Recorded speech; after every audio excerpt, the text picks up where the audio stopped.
Las luces fluorescentes del ala de cuidados paliativos siempre zumbaban débilmente. Un murmullo bajo que nunca desaparecía del todo. Elisa Durán había aprendido a ignorarlo hacía mucho tiempo. Solo otro ruido de fondo en una vida llena de cargas silenciosas. Se acercaba la medianoche cuando le asignaron un nuevo paciente. Habitación 306. Nombre: Enrique Elías.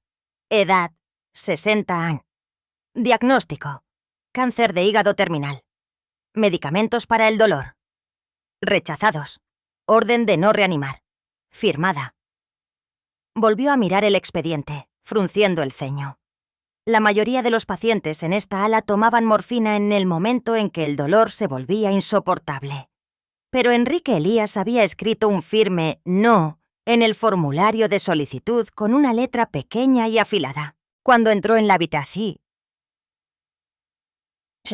por primera vez, él ya estaba despierto, sentado y apoyado en las almohadas, con los ojos abiertos, observando las sombras arrastrarse por el techo. «Buenas noches», dijo Elisa en voz baja, con el portapapeles en la mano. «Soy Elisa. Seré su enfermera esta noche». El hombre asintió una vez. Parecía mayor de 60 años. Su piel pálida, los ojos hundidos pero agudos y conscientes.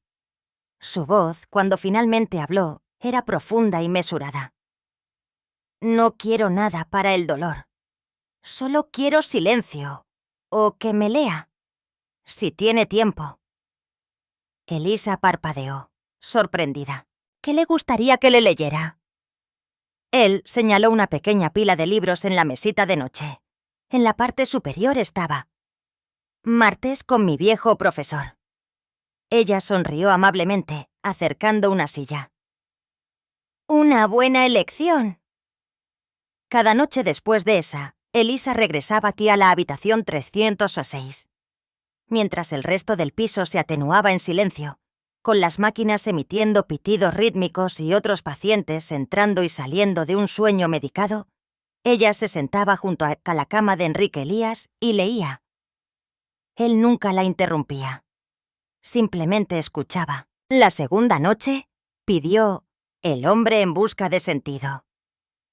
La tercera noche, «Cartas a un joven poeta». Todas eran historias sobre la vida, la muerte, la dignidad.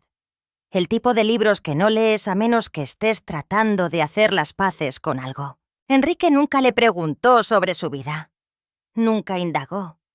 Y quizás por eso, en la quinta noche, mientras pasaba una página, su voz vaciló ligeramente. Se aclaró la garganta. «¿Sabe?», dijo de repente sin mirarlo. «A veces me pregunto si la amabilidad todavía importa». Enrique inclinó la cabeza ligeramente, esperando. «Mi padre murió en el pasillo de urgencias de un hospital público», continuó Elisa. «Un infarto, sin seguro del IMSS, ni gastos médicos mayores. Lo dejaron esperando 6 horas. Murió en una camilla de plástico bajo una luz fluorescente». Parpadeó rápidamente, reprimiendo el recuerdo. «Nadie vino», dijo. «A nadie le importó». Enrique guardó silencio durante un largo rato. Luego, con una voz más suave que antes, dijo: «A alguien sí le importó. ¿A usted?». Elisa se giró para mirarlo. Sus ojos eran firmes, sin vacilar. Era la primera vez que la miraba así, directamente, como si viera algo más profundo que el uniforme y el agotamiento. Ella asintió una vez, en silencio. Después de esa noche, empezó a esperar con ansias ir a la habitación 306. No había charlas triviales, ni sonrisas forzadas, solo libros y conversaciones que se desarrollaban entre párrafos. Elisa hablaba menos, pero cuando lo hacía, importaba. Enrique escuchaba, no como los pacientes escuchan por cortesía, sino con una rara quietud que la hacía sentir escuchada, incluso cuando solo decía unas pocas palabras. No pedía detalles personales, pero notaba cosas. «Nunca se quita ese relicario», dijo una noche. «Es una foto de mi hija». Usted lleva el cansancio de manera diferente a la mayoría, comentó en otra ocasión. Es porque no tengo la opción de descansar. Él solo asintió, como si la respuesta fuera exactamente lo que esperaba.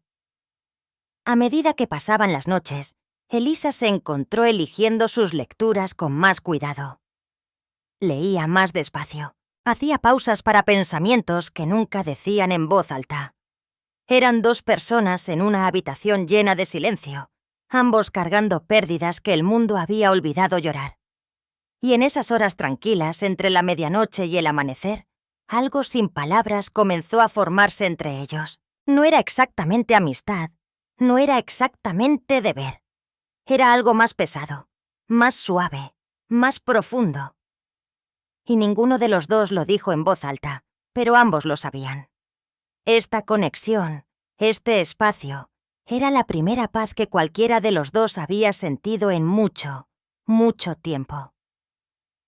Eran más de las 2 de la madrugada cuando el silencio del ala de cuidados paliativos se rompió. Elisa estaba terminando de tomarle los signos vitales a Enrique Elías cuando un fuerte estruendo resonó desde el otro extremo del pasillo. El sonido de porcelana haciéndose añicos contra el azulejo, seguido de un débil gemido. Dudó solo un segundo antes de dejar el portapapeles. «Ahora vuelvo», le susurró a Enrique. Luego salió por la puerta, sus tenis de goma susurrando sobre el piso pulido. El ruido provenía de la habitación 312, un paciente anciano al que no estaba asignada esa noche. La puerta del baño estaba entreabierta, una luz tenue se derramaba por el suelo. Sobre los azulejos yacía el señor Núñez, un hombre frágil de unos 70 y tantos años que había sido ingresado por una enfermedad renal terminal. No tenía visitas, ni familiares listados en su expediente. Elisa sabía su nombre porque se propuso saber el nombre de todos. «Señor Núñez», dijo en voz baja, agachándose a su lado. «Tranquilo, ya estoy aquí». Se había resbalado en el azulejo mojado mientras intentaba volver a la cama. La bata del hospital estaba empapada. Le temblaban las manos mientras intentaba cubrirse el rostro. Elisa deslizó sus brazos debajo de los de él, levantándolo con una fuerza cuidadosa. «A la 1, a las 2 y a las 3. Arriba». Lo apoyó en su hombro, guiándolo fuera del baño. «Vamos a limpiarlo. No se preocupe». En lugar de presionar el botón de llamada para el médico de guardia, lo guió ella misma hasta la cama, lo ayudó a sentarse y luego trajo una bata limpia y toallas tibias. Trabajó rápidamente, con las manos firmes y la voz en un flujo constante de tranquilidad.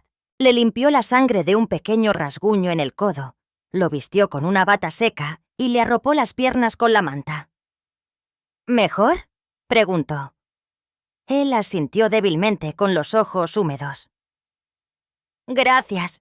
Nadie nunca...» Se le quebró la voz. «Nadie nunca hace esto». Elisa esbozó una pequeña y cansada sonrisa. «Todo el mundo merece dignidad», dijo simplemente. Antes de irse echó un vistazo a su expediente. Encontró un número de contacto de emergencia garabateado en la esquina y lo marcó discretamente desde su celular. Sonó 3 veces antes de que una voz somnolienta de mujer respondiera. «¿Bueno? Hola, habla la enfermera Durán del Hospital Landa. Estoy con su padre. Tuvo una caída leve, pero está bien. Preguntó por usted».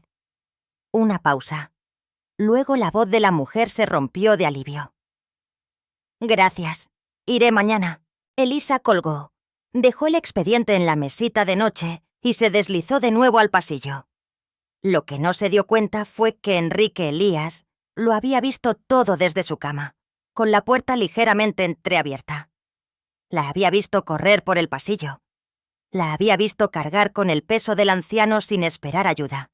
Había captado el sonido de su voz mientras hacía la llamada.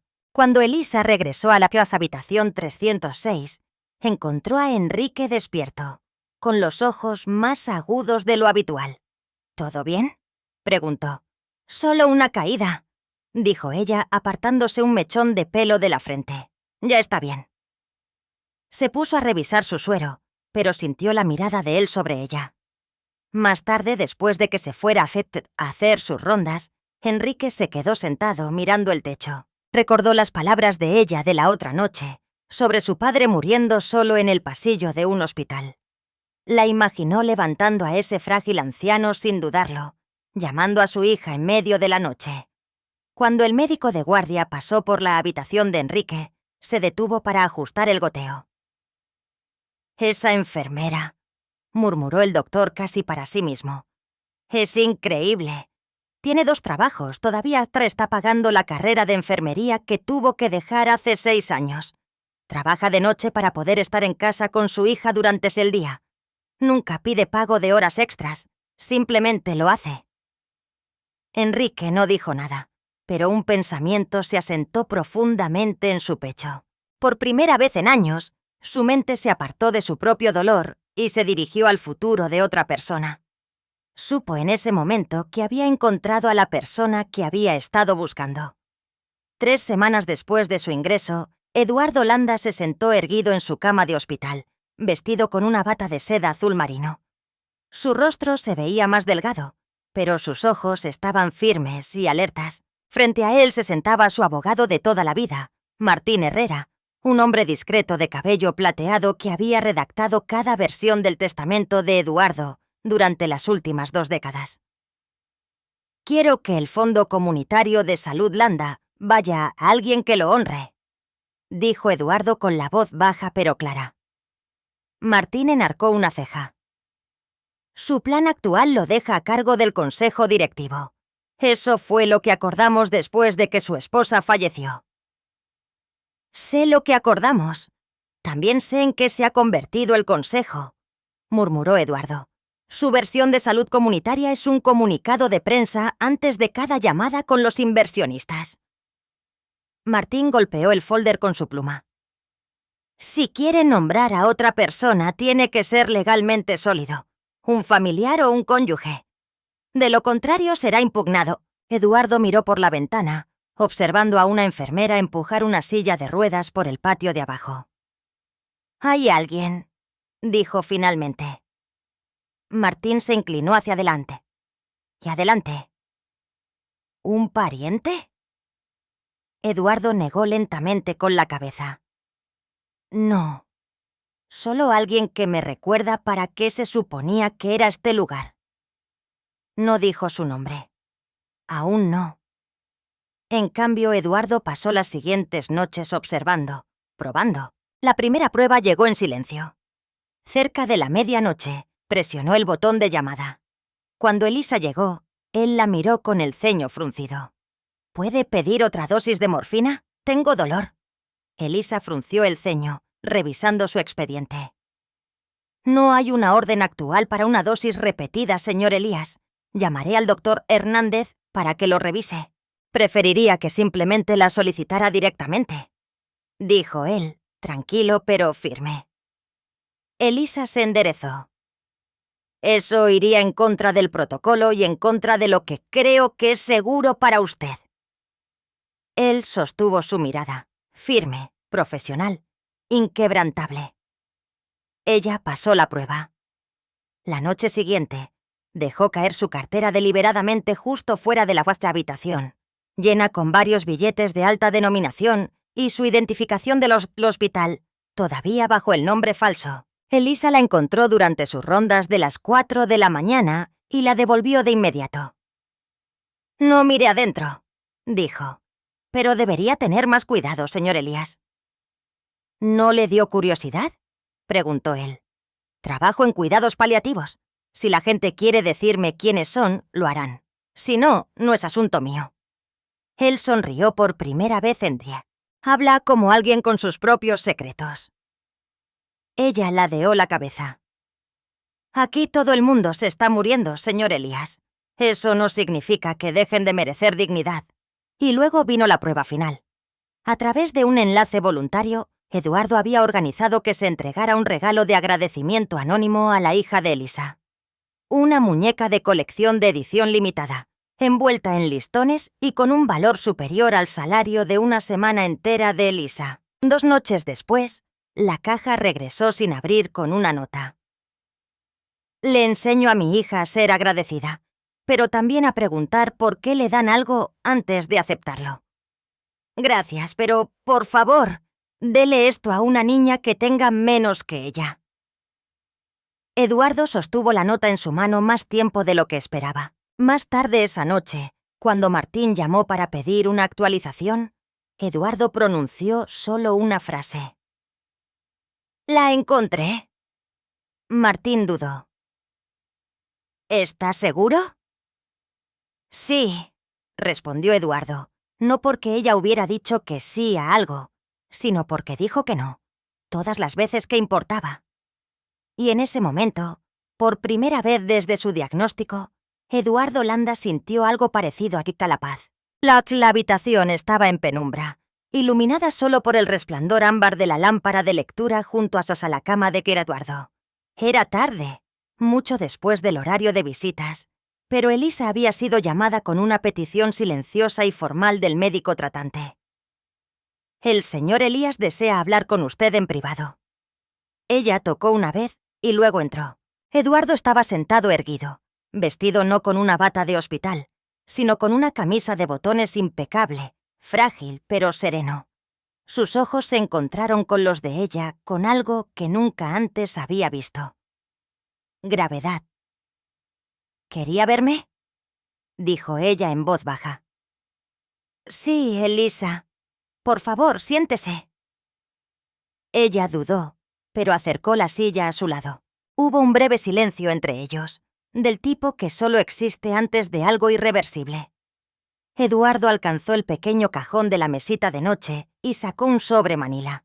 Lo sostuvo en su regazo, con los dedos descansando ligeramente sobre él. «Hay algo que necesito decirle», comenzó. «Mi nombre no es Enrique Elías».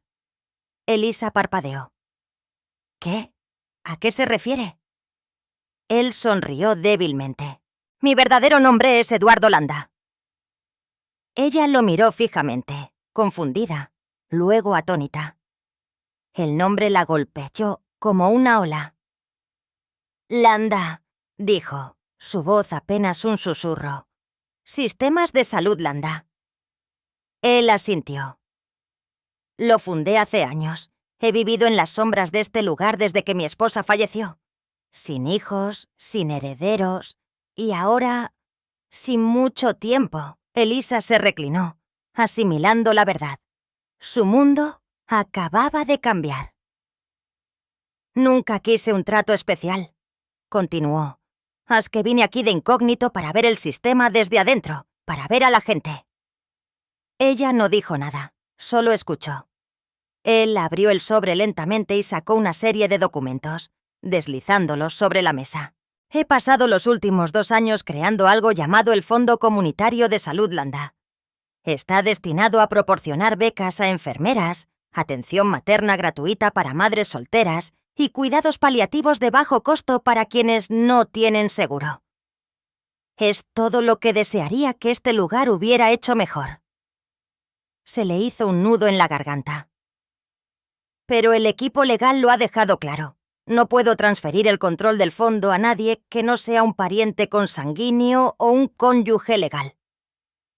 Hizo una pausa y luego lo dijo. «Quiero que se case conmigo, Elisa».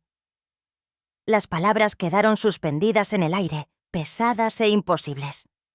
Ella se levantó, dando un paso atrás. «Señor Landa, Eduardo, no puedo. Yo no soy así. No quiero su dinero. No quiero que nadie piense que yo...». Levantó una mano deteniéndola suavemente. «No le estoy pidiendo que me ame. Le estoy pidiendo que proteja algo que he pasado toda una vida construyendo. Necesito a alguien en quien confíe, alguien que vea a las personas, no a los números. Alguien como usted». Se le quebró la voz. «Parecería que me estoy vendiendo». Eduardo sonrió suavemente. «No la elegí porque dijera que sí. La elegí porque dijo que no».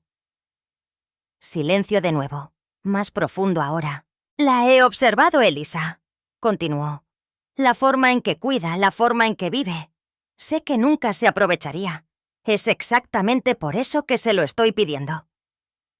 Elisa se apartó, las emociones inundando su pecho. Se tapó la boca con una mano, el corazón acelerado. Una parte de ella quería huir, escapar del peso de lo que acababan de poner a sus pies, pero otra parte entendía. Cuando se volvió, Eduardo había bajado la mirada, esperando ya su negativa final. «Necesito pensarlo», dijo en voz baja. Él asintió, y en el silencio que siguió, algo cambió. No una decisión, sino el comienzo de un ajuste de cuentas de dos vidas, una acercándose al final, la otra aún desarrollándose, ahora inesperadamente entrelazadas por algo que se parecía notablemente a un propósito. Elisa se sentó al borde de su cama, con los dedos apretados alrededor de una taza de té de manzanilla tibio que había olvidado beber. El zumbido nocturno del refrigerador llenaba el silencio. Lucía, su hija de 7 años, estaba acurrucada a su lado bajo una gastada manta de polar, con los ojos muy abiertos con la curiosidad que solo una niña puede tener. «¿Mami?», preguntó Lucía suavemente. «¿Pasa algo?». Elisa dudó. Luego suspiró. «Hay algo que tengo que decidir». «¿Algo grande?». Lucía se enderezó. «¿Es sobre el señor Enrique?». Elisa logró una sonrisa cansada. «Su verdadero nombre es Eduardo. Y sí, me pidió que me casara con él». Los ojos de Lucía se abrieron de par en par, su boca formando una O perfecta. «¿Te vas a casar?». Elisa negó rápidamente con la cabeza. «No, bueno, no así. Está enfermo, mi amor. Solo quiere asegurarse de que el dinero del hospital ayude a las personas correctas. No tiene a nadie más en quien confiar». Lucía pareció pensativa. «Pero es bueno contigo». «Sí, lo es. Y te escucha cuando lees, como lo hacía el abuelito». Elisa sintió que algo se retorcía en su pecho. «Sí, lo hace». Lucía apoyó la cabeza en el brazo de su madre. «Si es amable y está solo, a lo mejor él también necesita una familia». La habitación quedó en silencio. Elisa no volvió a hablar durante mucho tiempo, pero a la mañana siguiente, después de dejar a Lucía en la escuela, regresó al hospital con una respuesta. Eduardo levantó la vista desde su ventana, sorprendido de verlas a esa hora. «Pensé que necesitaría más tiempo», dijo en voz baja. «Sí, lo necesitaba», respondió Elisa, «pero hablé con alguien muy sabio». Él sonrió débilmente. «Lucía, ve a la gente con claridad. Creo que eso lo sacó de mi padre». Eduardo se volvió hacia la ventana parpadeando lentamente. «Lo haré», dijo Elisa, «pero tengo condiciones». Él enarcó una ceja. «Mi nombre no irá en su testamento personal. No quiero su patrimonio, sus casas ni nada vinculado a su nombre. Solo aceptaré supervisar el fondo Landa si, y solo si, usted fallece. Esto no es una transacción». Eduardo no dudó. «Trato hecho», dijo. Se dieron la mano en silencio, con una profundidad de entendimiento que las palabras solo disminuirían. La boda tuvo lugar en la habitación del hospital de Eduardo 2 días después. No hubo flores, ni música, ni votos memorizados de libros. Solo un pequeño equipo legal, un juez del registro civil y 2 enfermeras como testigos. Elisa vestía su uniforme azul marino, con el cabello prolijamente recogido. Eduardo llevaba una camisa planchada y una corbata que alguien había rescatado de sus años mozos. Lucía sostenía el ramo de papel que había hecho esa mañana en la clase de artes plásticas. Eduardo miró a Elisa cuando el juez preguntó si tenía algo que deseara decir. Dijo solo una frase. «Gracias por permitirme dejar este mundo con dignidad». Elisa no lloró. No en ese momento. Pero su mano nunca soltó la de él mientras firmaban los papeles. Más tarde esa noche, Mientras arropaba a su Lucía en la cama de su casa, su hija susurró: ¿Le contaste del cuento que escribí? ¿Qué cuento? El que el señor se mejora porque alguien por fin se quedó con él. Elisa hizo una pausa, con la mano apoyada en la frente de su hija. Todavía no, dijo en voz baja, pero quizás lo haga. Y por primera vez en mucho tiempo, se durmió, no con miedo, ni culpa ni agotamiento, sino con algo cercano a la paz. Porque aunque nada en su matrimonio se pareciera al amor, algo dentro de ella había comenzado a sentirse como tal. En las semanas que siguieron a la silenciosa boda, nada en la rutina de Elisa cambió. Y sin embargo, todo lo hizo. Seguía usando su uniforme, seguía checando su entrada en punto. Seguía moviéndose por el pabellón con las manos firmes de una enfermera experimentada. Pero cuando entraba en la habitación de Eduardo, que ya no era de Enrique, había una suavidad en el aire que no había estado allí antes. Nunca usó la palabra esposo. Nunca se demoró innecesariamente ni actuó por obligación. Pero venía más a menudo. Traía té en lugar de agua del hospital. Dejaba notas en los libros que leían juntos. Una vez trajo un pequeño jarrón de cristal y lo colocó en su mesita de noche. Dentro había una sola gerbera, brillante, desafiante, viva. Eduardo empezó a comer de nuevo. No mucho, pero lo suficiente para que las enfermeras dejaran de susurrar sobre su declive. Su sueño mejoró.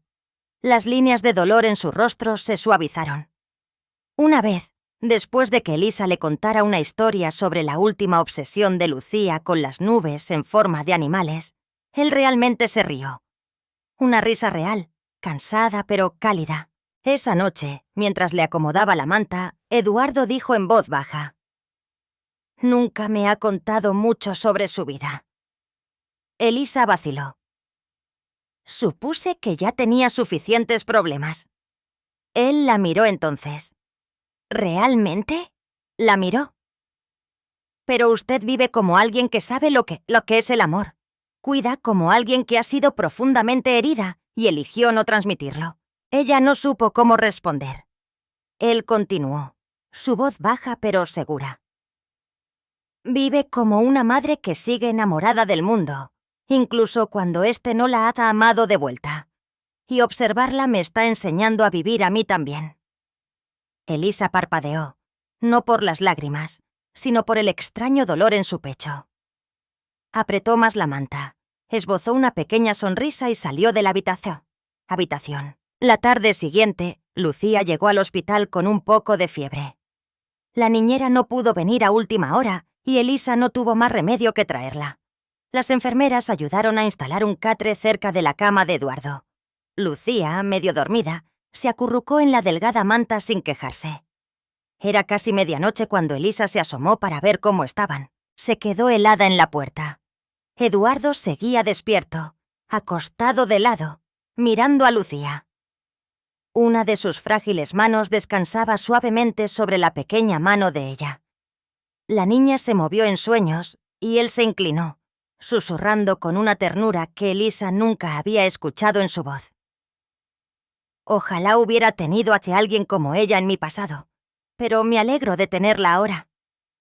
Elisa no se movió, simplemente se quedó allí, observando, no como una enfermera, ni como una esposa, ni como una cuidadora, sino como alguien que por primera vez no veía a un hombre moribundo, sino a un hombre que lentamente recordaba cómo estar vivo. En los días siguientes, el personal del otro hospital comenzó a notar el cambio. Eduardo hablaba más. Volvió a pedir libros.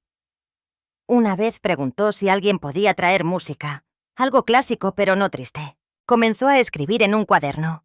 Cuando Elisa le preguntó al respecto, él solo dijo: «Solo algunos pensamientos, cosas que desearía haber dicho antes». Y a veces, cuando pensaba que nadie lo estaba mirando, se estiraba y enderezaba el dibujo de Lucía en la pared, un boceto a crayón de 3 figuras de palo bajo un sol. Estaban tomados de la mano, Nadie en el pabellón los llamaba familia. No se necesitaban etiquetas, pero todos, desde las enfermeras hasta el personal de limpieza, podían ver que algo tácito había florecido entre ellos. No era deber, no era lástima, era algo más pequeño, más silencioso y mucho más duradero. Amor en su forma más pura y sin adornos. Eduardo pidió ver a Elisa durante uno de sus descansos. Estaba sentado erguido, más fuerte ahora, con una tranquila firmeza en sus ojos. «Hablé con los abogados», dijo simplemente. «Es hora». Elisa frunció el ceño, sin saber a qué se refería. «Le estoy transfiriendo oficialmente el control operativo del Fondo Esperanza Landa a usted». Sus labios se separaron, atónita. Eduardo levantó una mano tranquilo y resuelto. «Usted ya dejó claro que no quiere nada a su nombre. Ni herencia, ni acciones, ni mansión, ni prensa. Pero este fondo fue creado para gente como usted, gracias a gente como usted. Y quiero que viva más allá de mí». Elisa se sentó lentamente buscando dudas en su rostro. No había ninguna. «¿Pero por qué yo?», preguntó de nuevo, más bajo esta vez. Él sonrió. «Porque usted no lo quiere, porque nunca lo usaría para sí misma». Y no lo hizo. En los siguientes 6 meses, Elisa convirtió el fondo en una fuerza viva de cambio. Lanzó un programa de becas para madres solteras que estudiaban enfermería. No ostentoso, pero práctico. Apoyo para la matrícula, subsidios para el cuidado de los hijos, incluso vales de gasolina. Se asoció con clínicas locales para construir un nuevo centro de cuidados paliativos que ofrecía servicios con una tarifa ajustada a los ingresos. «Nadie», dijo en la inauguración, «debería enfrentar la muerte solo porque no puede permitirse ser consolado». Silenciosamente comenzó a restaurar el ala este de un viejo hospital, convirtiéndola en una instalación médica gratuita para pacientes sin seguro. Sin prensa, sin ceremonias de corte de cinta, solo esperanza concreta y voluntarios. La noticia comenzó a difundirse, no sobre el dinero de Eduardo Landa, sino sobre la mujer que lo usaba para ayudar y nunca, ni una sola vez, lo usó para sí misma. Finalmente, alguien se enteró. Un periodista alertado por un miembro anónimo del consejo apareció una mañana en el centro de cuidados paliativos pidiendo una entrevista. Elisa dijo que no repetidamente, hasta que una tarde, durante una visita al sitio de construcción del nuevo centro, ya que Eduardo se apoyó en una barandilla temporal, miró el futuro que surgía del acero y los andamios y dijo: «Van a escribir la historia de todos modos. Más vale que la cuenten bien». En la conferencia de prensa la sala estaba abarrotada. Micrófonos, flashes de cámaras, preguntas disparadas en todas direcciones, pero Elisa se mantuvo tranquila. La misma calma serena que mostraba durante los turnos de noche, durante las emergencias, durante el desamor. Tomó el micrófono. Su voz era clara y firme. «No me casé con un multimillonario», comenzó.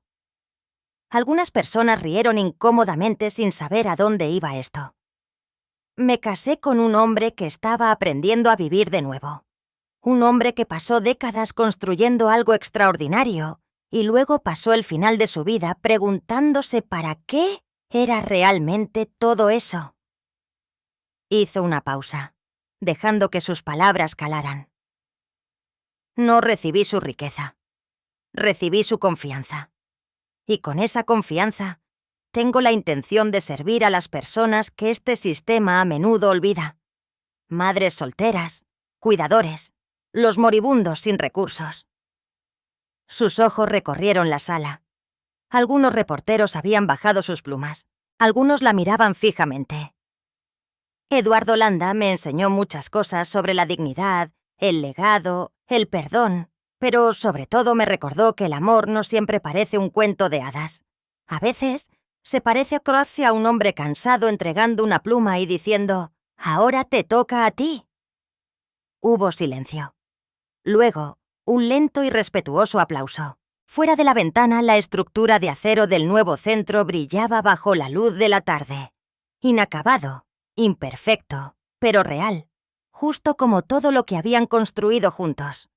Los médicos nunca usaron la palabra milagro, pero todos sabían que algo había cambiado. Eduardo ya no necesitaba morfina para dormir. Su apetito regresó. Comenzó a dar paseos cortos con la ayuda de un bastón. Y día a día dejó de parecer un hombre preparándose para la muerte y comenzó a parecer alguien que aprendía a vivir de nuevo. Elisa nunca llamó la atención sobre ello. Ajustó su dieta, cambió sus rutinas, lo animó suavemente a moverse un poco más cada día. No hubo un gran anuncio, solo un progreso silencioso medido en latidos y risas. Un año después, en una brillante mañana de primavera, el auditorio de la universidad estaba lleno de aplausos y birretes lanzados al aire. Elisa Durán se encontraba entre los graduados. Su nombre finalmente fue llamado.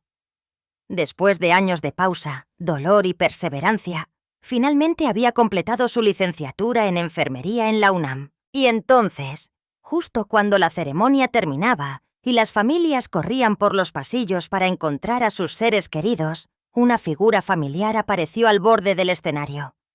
Traje gris, sin bastón, un poco más delgado, un poco mayor, pero sonriendo. Eduardo Landa. Elisa se quedó helada por un segundo. Parpadeó, sin saber si era real. A su lado, Lucía soltó un grito ahogado y corrió hacia adelante. Cuando los saludos llegaron aquí casa. ¡Señor Eduardo!, gritó, y luego se detuvo a mitad de camino frunciendo el ceño. «Espera, ¿ya no te vas a ir al cielo?» Eduardo se agachó ligeramente para recibirla en sus brazos. Se rió. No la risa débil de un hombre con tiempo prestado, sino la alegría plena de alguien muy vivo. «Oh, hasta que tú te gradúes, pequeña», dijo, besando la coronilla de su cabeza. «Hice un trato con tu mamá». Elisa caminó lentamente hacia ellos, con las lágrimas ya asomando. «¿Viniste?», susurró. Eduardo le tocó la mejilla suavemente. «No me lo perdería. No esta vez». Más tarde ese verano, el nuevo Centro Esperanza Landa abrió sus puertas, una instalación de 3 pisos que ofrecía cuidados paliativos gratuitos, apoyo de salud mental y becas para cuidadores. La ceremonia de apertura fue discreta por petición. No hubo donantes de esmoquín, ni cámaras parpadeantes ni corte de cinta por celebridades, solo un único acto de amor. En una tarde soleada en el jardín curativo del centro, Eduardo, Elisa y Lucía plantaron el primer árbol, un joven roble, fuerte y firme, con sus raíces envueltas en tierra de sus lugares de origen. Lucía rió mientras apretaba la tierra alrededor de la base. «¿Cómo lo llamamos?», preguntó. Eduardo miró a Elisa, que ya estaba sonriendo. «Esperanza», dijo ella en voz baja. Dieron un paso atrás juntos, con las manos sucias y llenas de propósito. Detrás de ellos, grabado en el muro de piedra cerca de la entrada del jardín, había una simple inscripción. «El amor no se hereda, se construye». Eduardo pasó un brazo por los hombros de Elisa. Ella se apoyó en él, ya no agobiada por el peso de la supervivencia, sino elevada por la tranquila alegría de algo real. Él había pensado una vez que el final de su vida sería silencioso. Una última exhalación sin nadie que la presenciara. Pero ahora, la vida era más ruidosa que nunca. Reía en la voz de una niña. Florecía en las manos de una mujer que eligió la amabilidad cuando nadie miraba. Y esperaba, no en habitaciones de hospital o documentos legales, sino en cada vida que tocarían de ahora en adelante. Esto no era un adiós, era el comienzo. Si esta historia tocó algo profundo en tu corazón, no estás solo, porque a veces las personas más inesperadas aparecen justo cuando hemos perdido la esperanza. Y a veces el amor que pensamos que nunca llegaría encuentra su camino de regreso en el silencio, en la amabilidad y en el coraje de volver a cuidar. La historia de Eduardo y Elisa no trata de riqueza o un gran romance.